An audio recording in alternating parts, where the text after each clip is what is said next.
स्वर्ग के संकरे द्वार नए यरूशलेम से कैसे गुजरें। निम्नलिखित शास्त्रों पर विचार करें। जैसा कि लिखा है, उन्होंने यह दृष्टांत उन लोगों को सुनाया जो अपने आप पर विश्वास करते थे कि वे धर्मी हैं और दूसरों को तुच्छ समझते थे। दो व्यक्ति प्रार्थना करने के लिए मंदिर गए, एक फरीसी और दूसरा कर वसूलने वाला।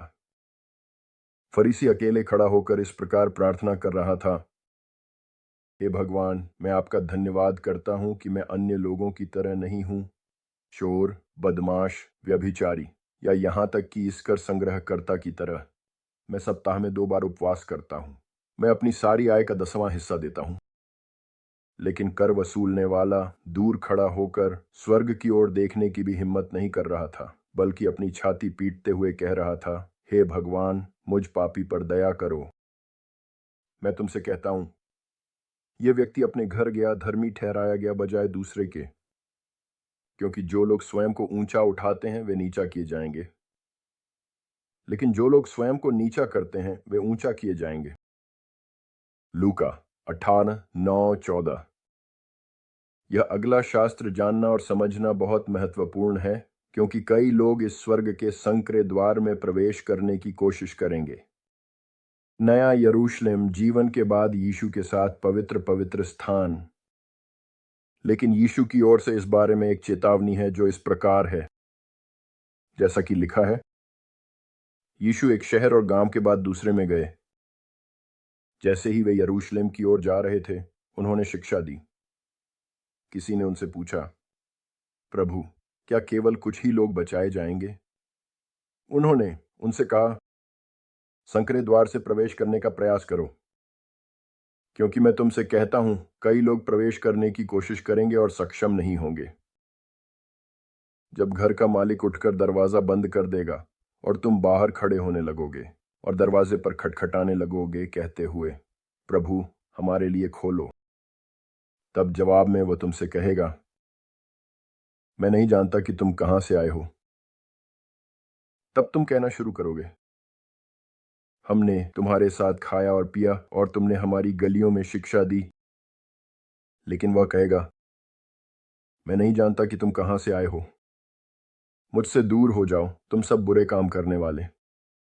जब तुम अब्राहम, इसहाक, याकूब और सभी भविष्यवक्ताओं को परमेश्वर के राज्य में देखोगे और तुम स्वयं बाहर फेंके जाओगे, तब रोना और दांत पीसना होगा। लूका 13। इस अगले शास्त्र में यह कहा गया है कि कई लोग अपनी मुक्ति के प्रति आश्वस्त होंगे, लेकिन वास्तव में वे बचाए नहीं जाएंगे, क्योंकि वे परमेश्वर के वचन का पालन करने में असफल रहेंगे। जैसा कि लिखा है, हर कोई जो मुझसे कहता है, प्रभु प्रभु, स्वर्ग के राज्य में प्रवेश नहीं करेगा, बल्कि केवल वही जो स्वर्ग में मेरे पिता की इच्छा को पूरा करता है।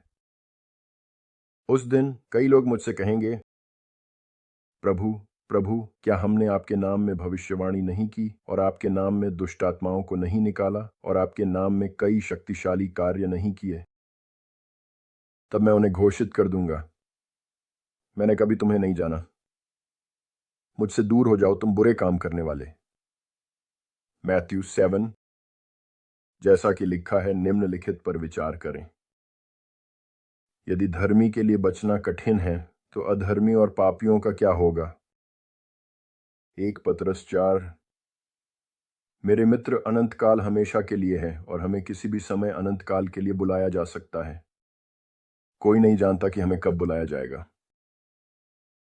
कुछ दूसरों से पहले अपनी आत्माओं के साथ जुआ मत खेलो। अभी तैयारी करें, निम्नलिखित शास्त्रों पर विचार करें।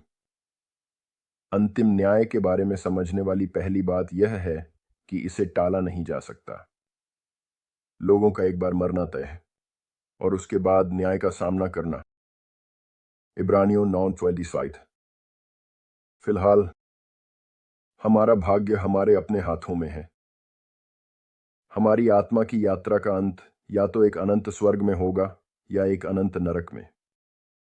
मत्ती 25:40। हमें अपने गंतव्य का चयन करना होगा, या तो मसीह के बलिदान को स्वीकार करके या अस्वीकार करके। इसके अलावा हमें यह चुनाव अपने भौतिक जीवन के समाप्त होने से पहले करना होगा। हमारे मरने के बाद हमारे पास कोई विकल्प नहीं होता। जो भी कभी जीवित रहा है वह किसी दिन परमेश्वर का सामना करेगा। सारी सृष्टि में कुछ भी परमेश्वर की दृष्टि से छिपा नहीं है। सब कुछ उसके सामने प्रकट और नग्न है, जिसे हमें हिसाब देना है। इब्रानियों 4:30। जैसा कि लिखा है, क्योंकि हम सभी को मसीह के न्यायासन के सामने उपस्थित होना होगा, ताकि प्रत्येक व्यक्ति को उसके शरीर में किए गए कार्यों के अनुसार प्रतिफल मिले, चाहे वह अच्छा हो या बुरा। 2 कुरिन्थियों 5:10। जीवन की पुस्तक और आग की झील के संबंध में कौन चुना जाएगा? जैसा कि लिखा है, तब मैंने एक महान सफेद सिंहासन देखा और उसे जो उस पर बैठा था, उसकी उपस्थिति से पृथ्वी और आकाश भाग गए और उनके लिए कोई स्थान नहीं मिला। और मैंने मृतकों को देखा, बड़े और छोटे, सिंहासन के सामने खड़े थे और पुस्तकें खोली गईं। फिर एक और पुस्तक खोली गई, जो जीवन की पुस्तक है, और मृतकों का न्याय उन पुस्तकों में लिखी बातों के अनुसार किया गया जो उन्होंने किया था। और यदि किसी का नाम जीवन की पुस्तक में लिखा नहीं पाया गया, तो उसे आग की झील में फेंक दिया गया। प्रकाशित वाक्य 20। जैसा कि जीव और उसके न्याय के बारे में लिखा है, मैं तुमसे कहता हूं, न्याय के दिन लोग हर लापरवाह शब्द के लिए जवाब देंगे जो वे बोलते हैं, क्योंकि तुम्हारे शब्दों से तुम निर्दोष ठहराए जाओगे और तुम्हारे शब्दों से तुम दोषी ठहराए जाओगे। मत्ती 12। दोषी ठहराए गए के बारे में वह कौन है? जैसा कि लिखा है, जो कोई उस पर विश्वास करता है वह दोषी नहीं ठहराया जाता, लेकिन जो विश्वास नहीं करता वह दोषी ठहराया जाता है पहले से ही, क्योंकि उसने परमेश्वर के एकमात्र पुत्र के नाम पर विश्वास नहीं किया है। यूहन्ना 3:18। जैसा कि लिखा है, जो कोई विश्वास करता है और बपतिस्मा लेता है वह बचाया जाएगा, लेकिन जो विश्वास नहीं करता वह दोषी ठहराया जाएगा। मरकुस 16:16। जैसा कि लिखा है, इसलिए हम में से प्रत्येक अपने बारे में परमेश्वर को जवाब देगा। रोमियो 14:12। यीशु के बलिदान के बारे में जैसा कि लिखा है, क्योंकि परमेश्वर ने संसार से ऐसा प्रेम किया कि उसने अपना एकमात्र पुत्र दे दिया, ताकि जो कोई उस पर विश्वास करे वह नाश न हो परंतु अनंत जीवन पाए। यूहन्ना 3:16। जैसा कि लिखा है, अपने उद्धार को डर और कांपते हुए पूरा करो, क्योंकि यह परमेश्वर है जो तुम में कार्य करता है। फिलिपियों 2:12। परमेश्वर के भय की शिक्षा और ज्ञान पर विचार करें, एक गहरी आध्यात्मिक सिद्धांत जिसे नजरअंदाज नहीं करना चाहिए।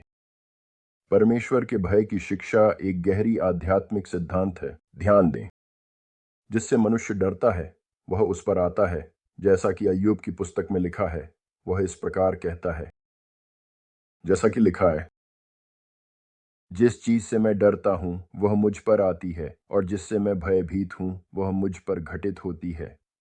अय्यूब 3:25। यह शिक्षा हमें समझने में मदद करती है कि परमेश्वर के भय की शिक्षा ज्ञान की शुरुआत है, क्योंकि जीवित परमेश्वर के हाथों में गिरना शैतान के हाथों में गिरने से बेहतर है। यदि आप मृत्यु बीमारी से डरते हैं, दुर्घटनाओं से, असफलता, तो आप केवल इसे अपने ऊपर लाते हैं। लेकिन यदि आप परमेश्वर से डरते हैं और उसकी आज्ञाओं का पालन करते हैं, तो वह आपको उसी के अनुसार आशीर्वाद देगा। यहां कहा जा रहा है कि जिससे कोई डरता है, यदि वह परमेश्वर नहीं है, व्यक्ति ने उस चीज को जिससे वह डरता है परमेश्वर से अधिक शक्तिशाली बना दिया है, स्वयं भगवान से भी अधिक, और यह मूर्ति पूजा बन जाती है। और यह अपने आप में एक पाप और अभिशाप है।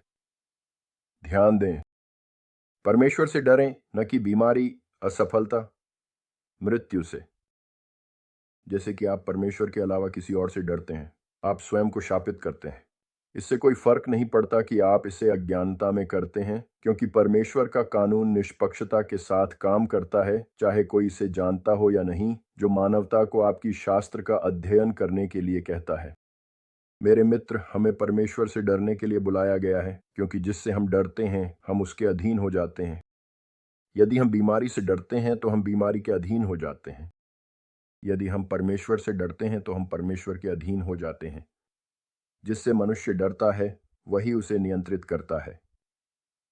जीवित परमेश्वर के हाथों में गिरना मूर्ति पूजा या मृत्यु, बीमारी, असफलता के डर के हाथों में गिरने से बेहतर है। डर अपने आप में मूर्ति पूजा है यदि यह परमेश्वर के अलावा किसी और में है। ध्यान दें, जैसा कि लिखा है, यह कहता है, लेकिन यह भीड़ जो कानून को नहीं जानती वे शापित हैं। यूहन्ना 7:19। आदेशों के संबंध में निम्नलिखित पर विचार करें। जैसा कि लिखा है, शिक्षक, कानून में कौन सा आदेश सबसे बड़ा है? उसने उससे कहा, तुम अपने परमेश्वर प्रभु से अपने पूरे हृदय से प्रेम करोगे और अपनी पूरी आत्मा से और अपनी पूरी बुद्धि से। यह सबसे बड़ा और पहला आदेश है और दूसरा इसके समान है। तुम अपने पड़ोसी से अपने समान प्रेम करोगे।